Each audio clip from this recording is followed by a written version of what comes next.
So we have to solve the identity problem, and it's going to be the big challenge of this decade for the cryptocurrency movement. We've solved a lot of scalability challenges. We have pretty good approaches for data availability, interoperability. We have pretty good ideas about governance. We're starting to converge to a level of gangly teenage maturity where, we can mow the lawn. We may be passive aggressive and really shitty about it, but we'll do it. But we haven't got to the point where we really understand how to resolve the automated regulation.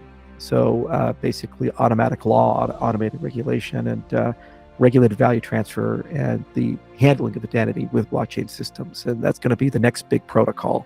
Whoever solves that is big or bigger than Ethereum. Two of the most significant challenges affecting the internet today are identification and reputation. It's crucial to have a consistent method for verifying and authenticating individuals as the internet expands and changes. But it's simpler to say than to do.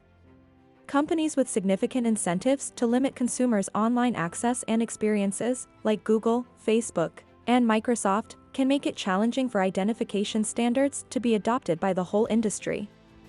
Furthermore, reputation is a problem that is strongly tied to identity and can be considerably harder to standardize. In this video, we'll talk about the difficulties in creating standards for online reputation and identification, as well as the efforts being made to overcome them by Charles Hoskinson, a well-known person in the cryptocurrency and blockchain industries. The issue of decentralization, in Charles's opinion, is one of the main obstacles to setting standards for identification and reputation on the internet. In an essentialized system, granting and controlling identities is the purview of a single authority. There is no single authority, and identities are handled by people or groups in a decentralized system, though. Because of this, developing a global reputation metric that can be applied to judgments about relationships and trust can be challenging. Blockchain technology can be used as a solution to this issue. Blockchain enables the development of decentralized, tamper-proof digital identities that can be employed to confirm the legitimacy of users.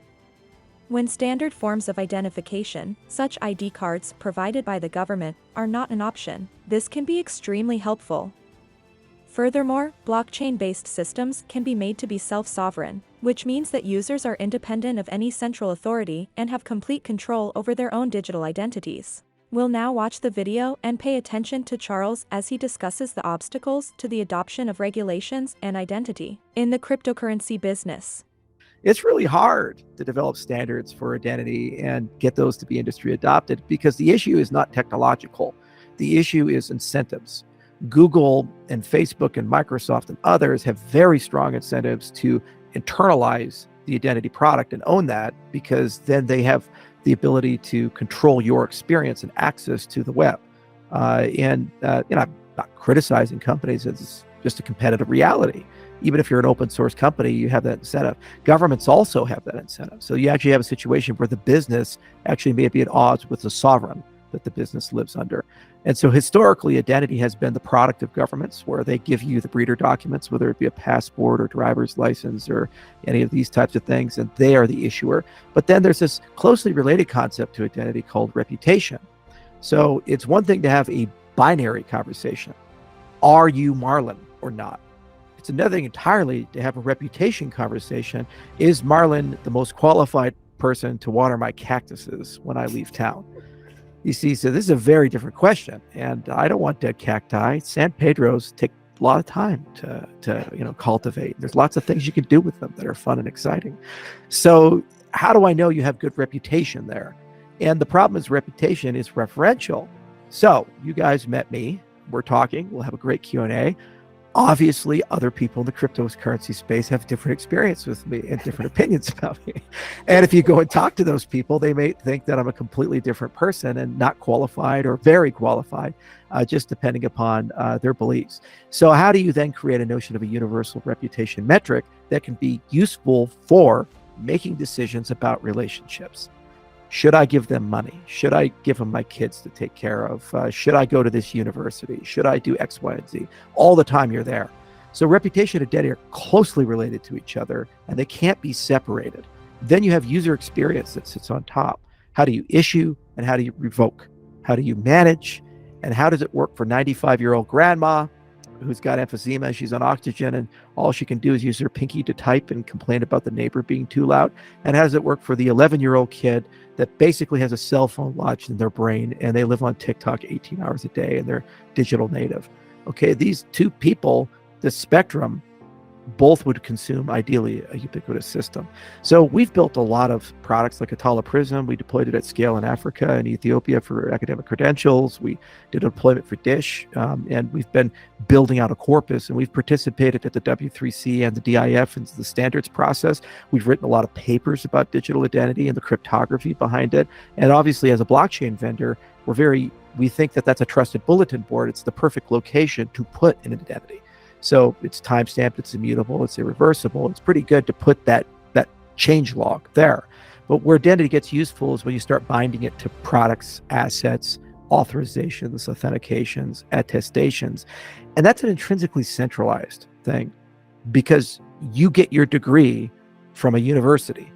You don't get your degree from a decentralized university. I would love to see that, and I think we need to move in that direction, but you get it from UC Berkeley or from Stanford or from the best ever CU Boulder. You get it from these things, okay? You don't get it from, the cloud. So you can have a completely decentralized identity system, but if they're unwilling or unable, or for a regulatory reason can't sign, then you can't bring them into that space. So you have this mixture of federated, centralized, and decentralized capacities, and the whole concept of self-sovereign identity, which is where this leads to, is at least you own the credential, meaning that you control the private key, and it's portable, and it can flow from one system to the other. Another intriguing development is the idea of decentralized autonomous organizations. These are digital organizations governed by their members and stakeholders that are represented by smart contracts in a blockchain, and can assist with reputation and identity management. A secure and reliable identity and reputation management system might be developed using other technologies, such as biometrics, zero-knowledge proof, and secure multi-party computation, in addition to the blockchain. In conclusion, two significant concerns facing the internet today are identification and reputation. Although it's crucial to have a uniform method for validating and authenticating users, it can be challenging to get the industry as a whole to accept identity standards due to conflicting motivations among businesses and governments. It is obvious that much effort needs to be done before a universal identity system can be developed. But thanks to the work of individuals like Charles Hoskinson, we've made progress toward that objective. What do you think about the difficulties in creating online identity and reputation standards? Please share your opinions in the space provided below. Don't forget to subscribe, like the video, and enable alerts to receive updates on our newest videos. Thank you for your time.